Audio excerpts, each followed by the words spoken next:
Scoot Henderson, yes, the high flyer, and Paolo Banchero, this year's #1 overall pick, will headline the 2023 NBA Rising Stars player pool. Is going down. More, we all know who's going to be there pulling up, but these two guys will be highlighted, and for various reasons. And I'm going to give numerous claims. Obviously, we know what's going on with Paolo Banchero and pretty much revitalizing the Orlando Magic. Orlando, their situation has never been brighter outside of the days of Dwight Howard.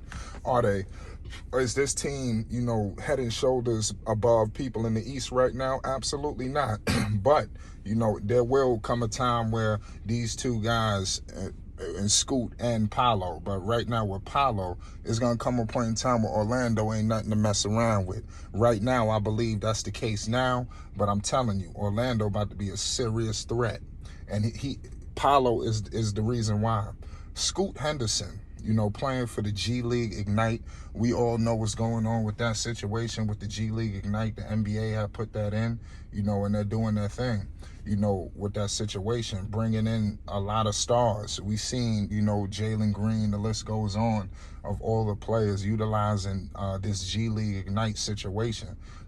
This guard right here is pretty much a mortal lock. Like I would say, is almost like a guarantee. Is an alley-oop, is a shoe-in. We all know Wembanyama, Victor, he's going #1. If it's barring any injuries or anything like that, this man he going #1. He would have went #1 probably even this year that just passed. Seriously, people have been waiting on this guy, for a long time. In Wembanyama, so he has pretty much, I wouldn't say a dark cloud in a good way, but almost like he really has put a cast over everybody else, because everybody's dead set on Victor, not knowing that this guy, Scoot Henderson, is going to shock the world. This guy, Scoot, if you aren't familiar with him, ladies and gentlemen, this man right here pretty much he did bypass his senior year in high school to play professionally. Sounds like a lot of people that we may know. He's averaging right now 19.6 assists and 4 rebounds this season. While he's flashing elite athleticism, his finishing skills is crazy. This dude got, I would say, I'm ready to say it right now. This dude got D Rose. I'm talking Westbrook in his prime type of bounce. Like, this dude really, if you want to say, the quintessential guy to a Scoot would be maybe a Ja Morant, right now, for people that's unfamiliar.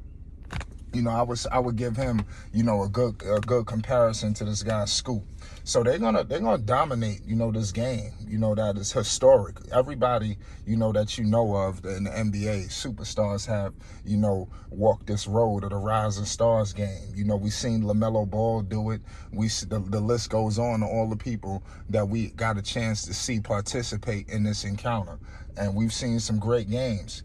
Things have changed, through the years with All-Star Weekend, but the Rising Stars Challenge has definitely, seen a change as well. It's played completely different, than what people are accustomed to seeing. Now it's like a mini tournament. It features 4 teams, ladies and gentlemen, of 7 players. So it remind you, like I said, Paolo and Scoot is headlining the player pool. You understand? So more players will be added. Like I told you, the 21 NBA players are divided onto teams. These are the coaches, y'all. The coaches are Pau Gasol. We all know the legendary Pau Gasol, NBA champion. He got his banner hanging in the rafters in LA. We all know what Pau is about, the truth. Joakim Noah is also a coach. Joakim, he had his great days in Chicago where, like I said, they need to retire his jersey in Chicago because that's where he had his better days. He played for the Knicks and other teams, but he's a bull. It just is what it is. So shout out to Joakim. I'm pretty sure people are familiar. And Darren Williams, I'm actually happy to see, Mr. Darren Williams, because it's been a while since we've seen Darren, and his career has been crazy. He was drafted in the year with Chris Paul. Chris Paul is obviously still doing his thing, coming down a little bit, but still doing his thing. Chris Paul and Darren Williams was linked, for many years.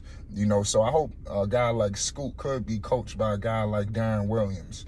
Also, You have Jason Terry. So these are the 4 coaches that the player pool of the 21 players will be divided onto these teams. So it's going to be interesting. I want to know how they're going to do it. Is it going to be like picks, like almost like a draft? It's going to be interesting to see how they do it, especially with some of these veterans. It'll be real fun to see them do this. So now once the teams are split, they will play in the semifinals games with a target score of 40. This is new. This is something that I'm not sure. I'm going to get into that later. The winners of those games will move on to the finals playing a game of 25. So that's how this situation, this game will be played. Do I like it? I would say no. I don't necessarily like the situation, but I mean, it is what it is at the end of the day. I just hate what's going on. I just think there's so many changes, happening, in the NBA, where I feel like it's to the point where they changing up everything. It's like, even the All-Star game, I like East versus West. I'm not really a fan of how they doing things with, like, okay, I'm gonna pick captains and we just gonna pick players. Like, I don't like that. I like East versus West. Obviously all of these things are, you hear them talking of mid-season tournaments and things of that nature with implications involving the postseason. And then you hearing possibly, it was a point in time where they said, hey man, just do 1 through 16 and do it like college. I'm happy that the NBA did not go that route. And they just need to leave the playoff seedings the way it is, because it's perfect. I think, all this switching, but it is what it is. Y'all let me know y'all thoughts. Will this affect, the Rising Stars game? Because, usually you get a full feature. Like, these guys are playing pretty much a pickup basketball game, but back in the days, you seen these guys for the full duration of 4 quarters. You was able to really, get a good look at the Rising Stars. I think we just getting flashes of them, and it's unfortunate, but it is what it is. It's still going to be an entertaining game, and it's going to be entertaining, headlined by Paolo Banchero and also Scoot Henderson. The 2 guys, I believe, futures are very bright in the NBA. The NBA is going to be in great hands. You see some of your favorite superstars on their way out the door. These other guys are coming in, the Scoots, and everybody else like that. So I'm gonna leave it at that, man. Y'all let me know y'all thoughts on the Rising Stars game. It's gonna be very entertaining. Make sure y'all tuned in to Flight Sports TV. We will, a couple weeks out, about a week and some change, out from right after Super Bowl, we getting into All-Star. So we ain't too far, y'all, so just buckle up. It's gonna be entertaining. And I can't wait to see how the player pool is divided. And make sure you subscribe so we can get everything in tune. I keep everybody up to date. Peace and love to you all. We going live tonight. Make sure y'all pull up. It's Flight Sports TV. Peace and love.